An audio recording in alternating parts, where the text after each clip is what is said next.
Now, we know Alyssa Thomas was reportedly suspended for one game, and it has now been announced that she will have to pay a $1,000 fine for that situation that occurred with Caitlin Clark. A lot of folks feel like she should have been suspended for 3 or 4 games, and I got to be honest with you, bro. I got to completely agree. What Alyssa Thomas displayed on a basketball court was lack of sportsmanship and lack of being a team player. She looked out for herself, and now she's in the hot water, wanted to cry victim. There is many posts from Phoenix Mercury players and Phoenix Mercury staff pretty much pointing the finger at Caitlin Clark being the bad guy. Pretty much saying to Caitlin Clark fans. The hit felt like it echoed through the entire arena. Alyssa Thomas didn't just make a play, she sent a message that left Caitlin Clark gasping for air on the hardwood. This wasn't basketball anymore. It was a targeted strike that has now set the entire sports world on fire. Stephanie White is usually the composed face of the franchise, but the mask just slipped. The viral footage of the injury has triggered a chain reaction that even the league's top officials can no longer ignore. Something broke in the WNBA this week, and it wasn't just a play. It was the very foundation of player safety and respect. Many posts from Phoenix Mercury players and Phoenix Mercury staff pretty much pointing the finger at Caitlin Clark being the bad guy. Pretty much saying the Caitlin Clark fans is attacking Alyssa Thomas online. She's the victim throughout all of this. But what we seen displayed was a clear assault and something that should be criminal. Now, with all that being said, an Iowa senator has made up their mind and spoken their piece online. It's being reported that U.S. Senator sounds off on unfair Caitlin Clark treatment. U.S. Senator Chuck Grassley of Iowa is not all praise. Stephanie White stepped in front of the cameras with a look that said more than her words ever could. While she is known for her tactical mind, her recent comments about slippage and execution are being seen as a coded warning. She is watching her generational talent get battered night after night while the officials look the other way. When she mentioned the team is finally getting practice time to address these issues, fans saw it as a desperate attempt to protect her stars from the mounting violence. This is no longer just about X's and O's, it is about survival in a league that seems to have a target on one specific player's back. Sounds off on unfair Caitlin Clark treatment. U.S. Senator Chuck Grassley of Iowa is not all praise with the recent controversy involving Indiana Fever star Caitlin Clark. Now, just like I told you guys yesterday on video, I believe President Trump, the government, people was tired of saying this. That Alyssa Thomas situation, to me, was the hump that broke the camel's back. Now, we know a couple years ago, well, I would say about a year ago, reports is coming out that the DOJ was possibly going to be stepping in this whole WNBA situation for hate crimes toward Caitlin. The video currently tearing up social media shows Alyssa Thomas delivering what many are calling a throat chop to Caitlin Clark. It was not a play for the ball. It was not a natural basketball move. It was a physical escalation that many believe was intended to intimidate. Thomas was slapped with a 1-game suspension and a $1,000 fine, but the backlash has been nuclear. Critics are screaming that this penalty is a mere slap on the wrist for a move that could have resulted in a serious injury. The viral nature of the clip has forced everyone to pick a side, and the pressure on the league office is reaching a boiling point. Reports is coming out that the DOJ was possibly going to be stepping in this whole WNBA situation for hate crimes toward Caitlin Clark. And the way things been looking, I'm going to be very interested to see, will they be releasing a statement or maybe a big announcement stating that they will be launching an investigation into the WNBA, but more importantly, Kathy Engelbert for her lack of addressing this Caitlin Clark situation. It goes on to say the President Temper of the United States Senate shared on its X his expressed displeasure of how the referees officiated the Indiana Fever game. But the controversy does not stop at the locker room door. It has reached the highest levels of the United States government. Senator Chuck Grassley of Iowa didn't hold back, taking to social media to blast the league for its unfair treatment of Clark. When a United States senator is calling out referees by name and demanding equal treatment, you know the situation has transcended sports. Grassley pointed out that Clark is being treated differently than every other player in the league. He called the hit to the throat a clear example of ill treatment that should never happen again. The political weight behind these statements is staggering. Temper of the United States Senate shared on its X his expressed displeasure of how the referees officiated the Indiana Fever game on Wednesday versus the Phoenix Mercury. Now, this is what he put on his X account right here. He stated, Caitlin Clark is a b-ball superstar who get constantly treated unfairly on the court. She gets a fist to the throat. For example, as a fan, I don't appreciate ill treatment. So refs start treating Caitlin like you do every other player. What happened last night shouldn't happen again. I feel like rumors are now swirling that the Department of Justice might even be looking into the situation. Reports suggest that the government is tired of watching what they perceive as targeted harassment and potential hate crimes on the court. While that might sound extreme for a basketball game, the level of vitriol directed at Clark has reached unprecedented levels. If the WNBA won't police itself, outside authorities might feel forced to step in. The league's lack of urgency in addressing these physical altercations is creating a vacuum where conspiracy theories and legal threats are starting to take root and grow. Look at this, guys. This is bad. This is Dave Portnoy. What are we even doing here? Brutal, cheap shot. These women. I mean, this is, to me, it don't get no worse than that, bro. Necessary illegal contact, then it's called a flagrant one foul, which means this would be, let's see, that's unnecessary. Yep, that's a flagrant one foul. No. What would you think? The player made normal illegal contact, which means it's just a personal foul. See what I mean? The player was just trying to get into a defensive position and accidentally. Stephanie White's interview revealed the internal toll this is taking on the team. She admitted that the group hasn't had real practice time since early June. Think about that for a second. They are playing at a high level while basically learning on the fly. White spoke about the learning curve and the frustration of not being further along, but between the lines, you could hear the exhaustion of a coach trying to manage a circus. She mentioned needing to address details and retention, but how do you focus on the fundamentals when your star player is being clotheslined in the middle of a game? One foul? No. What do you think? You telling me that's just a personal foul? No. This was a funny little video. Now, we do have Sophie Cunningham breaking her silence about this Caitlin Clark assault. During real time last night, I did not see that happen. I don't, none of our team saw it happen, because I promise you, if we would have seen that happen, we would have had her back. Unfortunately, this type of shit happens every single game to her, and the league and the refs do absolutely nothing about it. It's been a minute since you got fined on this podcast. I have, but then you see the videos of White also touched on the need for a mental reset. She spent time at a charity golf outing for a children's hospital, trying to gain perspective. It is a humble reminder that while the basketball world is in an uproar, there are bigger battles being fought. However, that perspective doesn't change the reality on the court. White's need to decompress and get out of the weeds suggests the mental strain of this season is unlike anything she has ever experienced.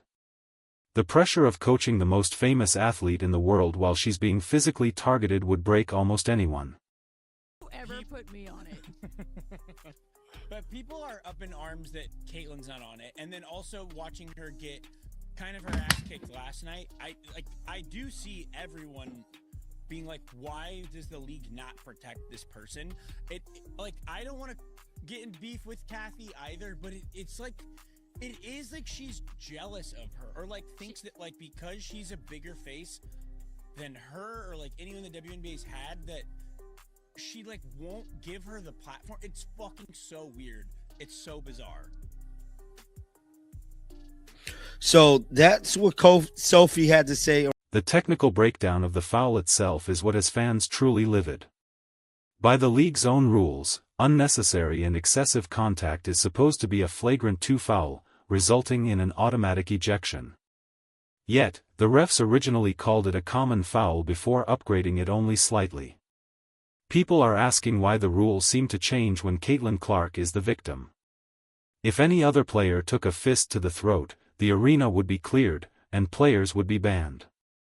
The inconsistency in officiating is the primary fuel for the fire that is currently consuming the WNBA's reputation. Sophie Cunningham from the Phoenix Mercury recently broke her silence on her podcast, and her words were devastating. She admitted that her team didn't even see the hit happen in real time, but after watching the footage, she was shocked. She didn't mince words, stating that this kind of garbage happens to Caitlin every single game. Cunningham's admission is huge because it comes from a rival player. She openly questioned why the league and the refs are doing absolutely nothing about it. When your opponents start calling out the league for failing to protect you, the problem is undeniable. Cunningham went even further, suggesting there might be a deep-seated jealousy within the league hierarchy. She questioned why the WNBA commissioner, Kathy Engelbert, seems hesitant to give Clark the platform she has earned. From being left off commemorative posters to the lack of protection on the court, it feels like a systematic attempt to dim her shine. Sophie called it bizarre and weird, noting that Clark is the biggest face the league has ever had. The idea that the league's own leadership might be working against its biggest draw is a narrative that is gaining massive traction. The frustration isn't just about one foul, it's about the cumulative effect of a season's worth of cheap shots. Every game features a new clip of Clark being shoved, tripped, or hit in the face while the whistles remain silent. Stephanie White's mention of slippage could easily refer to the slippage of professional standards in the WNBA. If the league wants to be taken seriously as a top-tier professional organization, it cannot allow its games to devolve into a street fight. The viral injury was just the latest evidence that the situation is spiraling out of control. Amidst all this chaos, there are small moments of light, like Kelsey Mitchell finally getting her own shoe deal. Stephanie White expressed her genuine excitement for Mitchell, saying she is finally getting her flowers. It was a rare moment of positivity in an otherwise tense interview. But even this highlight was framed by the reality of the season. Mitchell was seen trying out her new shoes in practice, a small victory for a veteran who has put in the work. Yet, even these milestones feel overshadowed by the constant cloud of controversy surrounding the team's treatment on the court. The league's decision to only fine Alyssa Thomas $1,000 has become a symbol of their perceived incompetence. For a professional athlete, that amount is pocket change. It sends a message that you can assault a player on national television and only pay a small fee. Fans are comparing this to other professional leagues, where similar actions result in multi-game bans and massive financial penalties. The WNBA is trying to grow its audience, but this lack of accountability is driving new viewers away, who are disgusted by the perceived lack of sportsmanship and safety. White's comments on the defensive learning curve were also telling. She noted that with so many new pieces, it's hard to gauge where the team should be. Some players are new to the league and are still trying to understand the speed and physicality. But when that physicality turns into a clear assault, the learning curve becomes a mountain. White wants her players to execute, but it is hard to follow a defensive scheme when you are worried about being blindsided. The coach's desire to get back to the basics is a luxury they haven't been afforded due to the constant media storm. The role of the referees has never been under more scrutiny. Every missed call is now dissected by millions of people online within minutes. The narrative that the refs are part of the problem is no longer just a fan theory. It is being supported by senators and rival players alike. When Sophie Cunningham said the refs do absolutely nothing about the cheap shots, she validated every frustrated fan. The league is facing a crisis of credibility. If the fans can't trust the officials to keep the game fair and safe, they will eventually stop watching, regardless of who is playing. There is also the issue of the WNBA's marketing department. The 30-year commemorative poster that excluded Clark was seen as a deliberate snub. How do you leave the most impactful rookie in history off a poster celebrating the league? It reinforces the idea that there is an internal bias against her. Fans are connecting the dots between the lack of marketing support and the lack of protection on the court. It creates a picture of a league that is actively rooting against its own success. This perceived internal sabotage is one of the most shocking elements of the entire drama. Stephanie White's mention of being humbled by children at the hospital was a powerful moment. It showed a coach trying to find a way to stay grounded while the world around her goes crazy. She spoke about maintaining perspective and getting out of the weeds. But for Caitlin Clark, there is no getting out of the weeds. She is in the thick of it every single night. While her coach can go to a golf outing to reset, Clark has to prepare for the next team that will likely use the same physical tactics to try and slow her down. The silence from the league's top office regarding the targeted hits is deafening. Commissioner Kathy Engelbert has a responsibility to protect all players, but the specific focus on Clark requires a specific response. By staying quiet, the league is essentially giving a green light to more aggressive behavior. If there are no real consequences, the hits will only get harder, and the injuries will get more frequent. The viral injury was a warning shot that the league seems to have ignored. The question is, how much further will this go before someone finally says, enough is enough? Sophie Cunningham's podcast appearance might be the most important turning point yet. It's one thing for fans to complain, but it's another for a respected veteran and opponent to speak out. She pointed out that if anyone did that to her teammates, they would be livid. This shows that the players themselves recognize the unfairness. It breaks the narrative that it's just Clark's fans being sensitive. The reality is that the players see what is happening, and many of them are just as disgusted by the league's inaction as the fans are. The financial disparity in the league also plays a role. When players are fighting for every dollar, the jealousy of a rookie with massive endorsements can boil over, but professional sports have always had stars who make more than their peers. That has never been an excuse for physical violence. The WNBA needs to address the culture in its locker rooms if it wants to move forward. If the veterans feel the need to physically punish rookies for their success, the league will never reach its full potential. This is a cultural issue as much as a safety issue. As the team heads back into practice, Stephanie White is focused on slippage and details. She wants her team to be better, to execute better, and to retain more information. But, she is also managing a group of women who are under a microscope unlike anything in sports history. Every practice, every game, and every interview is dissected. The pressure is immense. White is doing her best to keep the focus on basketball, but the outside world keeps dragging them back into the controversy. The next few weeks will be a true test of this team's resilience. The potential for a DOJ investigation or further Senate hearings keeps the story in the national headlines. This is no longer a niche sports story. It is a cultural phenomenon that touches on themes of fairness, protection, and the price of fame. The viral injury was the spark, but the fuel has been building for years. People want to see Caitlin Clark play basketball, not fight for her life on the court. The league's ability to pivot and provide a safe, fair environment will determine whether they can capitalize on this moment or if they will let it slip through their fingers. The WNBA stands at a historic crossroads, and the way they handle this moment will define the league for decades.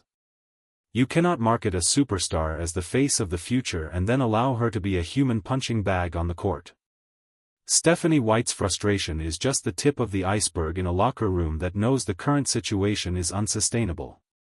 Whether it's the Senate, the DOJ, or the fans themselves, the demand for accountability is growing louder every single day. If the league doesn't step up to protect its players, they might find themselves losing the very magic that made this season so special.